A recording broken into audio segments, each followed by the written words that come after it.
اور جس نے مجھے خواب میں دیکھا تو اس نے یقیناً مجھے ہی دیکھا حضور صلی اللہ، اس لیے کہ شیطان میری صورت میں نہیں آتا ہے،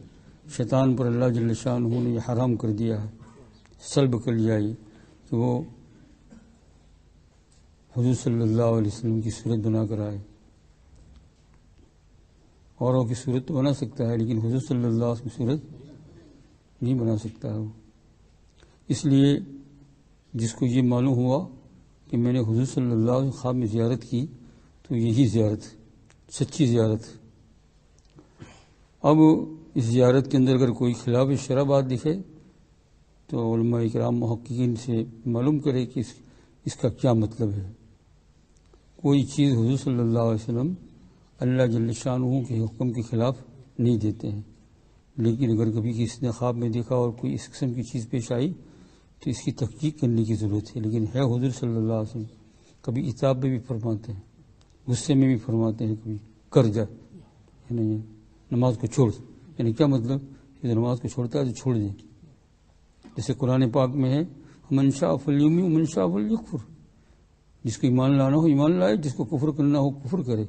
لیکن کفر کرے تو انا اعتدنا للظالمین نارا، ہم نے جہنم کی آگ تیار کر رکھی۔ تو ایسا کبھی حضور صلی اللہ علیہ وسلم بھی عتاب کے طور پر بھی فرماتے ہیں۔ اس لیے اس قسم کا جو اگر کوئی خواب دکھے تو جو بہت جاننے والے ہو محققین، ان سے جو ہے وہ جا کر تحقیق کرے۔ اور یہ ہے آخر میں کہ حضور صلی اللہ علیہ وسلم نے ارشاد فرمایا کہ جو آدمی جان بوجھ کر مجھ پر جھوٹ باندھے تو اپنا ٹھکانہ جہنم بنا، یعنی یہ کہے کہ یہ حضور صلی اللہ علیہ وسلم نے فرمایا ہے، جان بوجھ کر کہے، اس کو معلوم ہے کہ یہ نہیں فرمایا ہے تو یہ بہت بڑا گناہ ہے۔ اسی لیے آداب میں سے ہے کہ جو حدیث پاک بیان کرے تو کہے کہ حدیث پاک کا مفہوم یہ ہے، مضمون یہ ہے، یہ مضمون اور یہ مفہوم حدیث پاک میں آیا ہے، یہ تاکہ سامنے والا یہ نہ سنے کہ آپ جو بیان کرتے ہیں تو برابر جو ہے وہ حدیث پاک کا ایک ایک لفظ بیان کرتے ہیں۔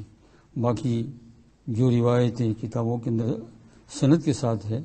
تو اس کو تو بالکل ٹھیک ہے، اس میں تو ایک لفظ بھی ادھر سے ادھر نہیں ہوتا ہے۔ یہ حق تعالیٰ جل شانہ کو توفیق عطا فرمائے۔